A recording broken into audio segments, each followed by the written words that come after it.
Olá, turma! Bem-vindos a esta nossa análise detalhada. Hoje, a gente vai construir o guia definitivo de revisão acadêmica, totalmente desenhado para dominar de vez os conceitos clássicos do brilhante Émile Durkheim.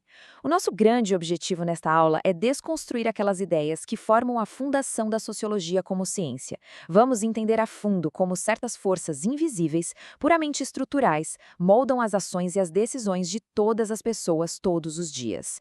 Para estruturar nossa revisão de forma bem lógica, o roteiro de hoje vai cobrir 5 pontos diretos. Primeiro, o objeto da sociologia. Segundo, os 3 pilares fundamentais. Terceiro, a força da coerção social. Quarto, regras escolares e leis. E, para fechar com chave de ouro, o suicídio como fato social. Então, partindo para a nossa primeira sessão, o objeto da sociologia. Vamos definir rapidamente esse conceito central. Pensem no fato social como o verdadeiro coração da nossa disciplina. São as maneiras de agir, pensar e sentir na sociedade. A gente não está lidando com biologia aqui, muito menos com a psicologia individual, certo? Trata-se do estudo acadêmico de como o ser humano é, literalmente, condicionado externamente a viver e a perceber o mundo de formas totalmente pré-determinadas. É a grande fundação teórica para conseguirmos entender a vida em coletividade. E isso nos empurra direto para a seção 2, os 3 pilares fundamentais. Vamos olhar de perto para a estrutura do fato social. Para que um comportamento ganhe o carimbo oficial de fato social na ciência, ele precisa passar por um teste triplo implacável criado pelo Durkheim. E quais são as etapas desse teste? Exterioridade, generalidade e coercitividade. Sem gabaritar todos esses 3 requisitos ao mesmo tempo, o fenômeno simplesmente não é puramente sociológico. Olhando para essa tabela, a coisa fica muito clara.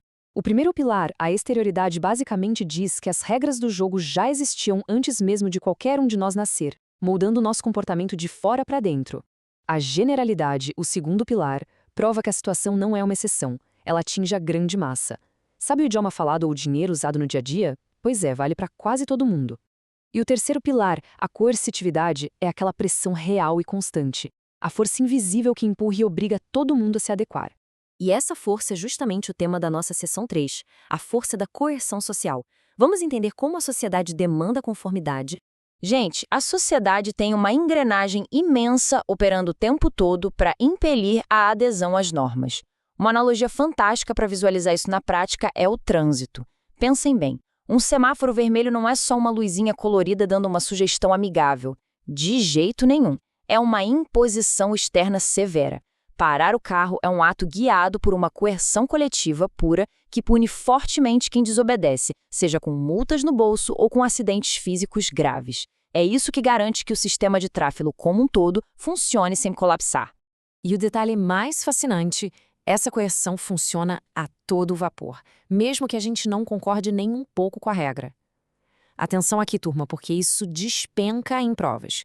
Jamais confundam coerção social com uma mera influência social. A influência é algo que apenas sugere comportamentos, tipo aquela tendência de moda passageira, sabe?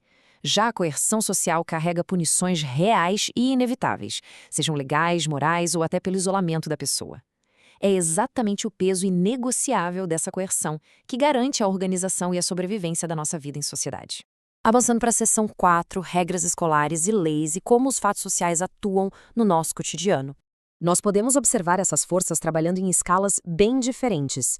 O ambiente educacional é um baita exemplo. As regras escolares são, literalmente, o nosso primeiro grande laboratório de coerção. Horários super rígidos, cobrança de silêncio na hora certa, uso obrigatório de uniformes. Tudo isso molda o comportamento de forma sistemática desde a infância. A educação age como a grande ferramenta de transmissão desses fatos sociais.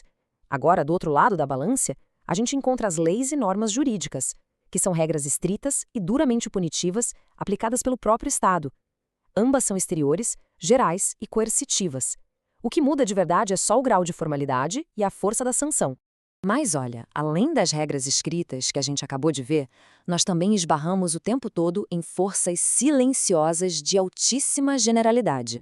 Um ótimo exemplo do dia a dia? Aquela forma super padrão de cumprimentar alguém apertando as mãos no mundo corporativo. Ou mesmo as grandes tradições que ditam os feriados do ano todo. São padrões de comportamento massificados, executados de maneira quase automática, sem que as pessoas parem para fazer uma análise filosófica antes de dar um aperto de mão. a generalidade operando solta. O que nos leva para a nossa seção 5, o suicídio como fato social, o teste mais complexo e definitivo da teoria durkheimiana.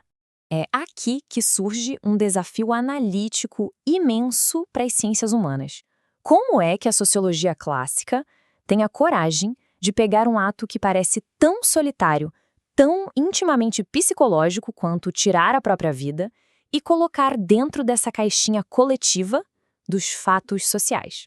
A mágica da resposta está na análise estatística sociológica pioneira que o Durkheim fez. Quando ele começou a cruzar volumes imensos de dados de vários países europeus ao longo dos anos, uma coisa incrível apareceu. O suicídio apresentava padrões numéricos coletivos altamente constantes e previsíveis. Correntes sociais muito fortes ditadas por estabilidade econômica, pela religião ou pelo Estado civil, funcionam como verdadeiras causas sociais determinantes. Elas empurram o que parecia ser apenas uma tragédia estritamente pessoal. E isso ilustra muito bem a tese de que a sociologia foca sempre no comportamento coletivo, nunca no ato isolado. Pessoal, isso traz uma crítica duríssima, uma verdadeira rasteira acadêmica naquela nossa noção clássica de liberdade individual. Diante de pressões coletivas tão esmagadoras, a ideia reconfortante de que os seres humanos são sempre 100% autônomos, com controle e livre-arbítrio absoluto sobre o próprio destino, bom, ela é severamente abalada por essa lente sociológica. Fica comprovado que até as decisões mais drásticas bebem de raízes estruturais na sociedade. Imaginem uma crise econômica brutal ou o colapso repentino da bússola moral de uma comunidade. Essas rupturas nunca afetam as pessoas em um vácuo limpinho. Elas geram verdadeiras ondas de anomia e angústia coletiva que, invariavelmente, jogam as taxas de mortalidade lá para o alto em qualquer estatística que você olhar. Certo, turma? Para fechar o nosso guia de revisão, hora de um rápido teste de fixação. Conseguem listar agora mesmo, de cabeça, os 3 pilares do fato social? Tem clareza total da diferença entre coerção implacável e uma simples influência? Se a resposta for sim, a base teórica está blindada para qualquer prova. E atenção para a dica de ouro. Em uma redação, sustentar argumentos sobre violência urbana ou grandes crises de comportamento, usando essa visão das pressões coletivas do Durkheim, dá um peso acadêmico gigantesco ao texto. Para finalizar, deixo no ar este grande questionamento. Se as engrenagens invisíveis da sociedade exercem tanta força o tempo todo, quanto de qualquer ação nossa, no mundo moderno, é genuinamente, puramente individual?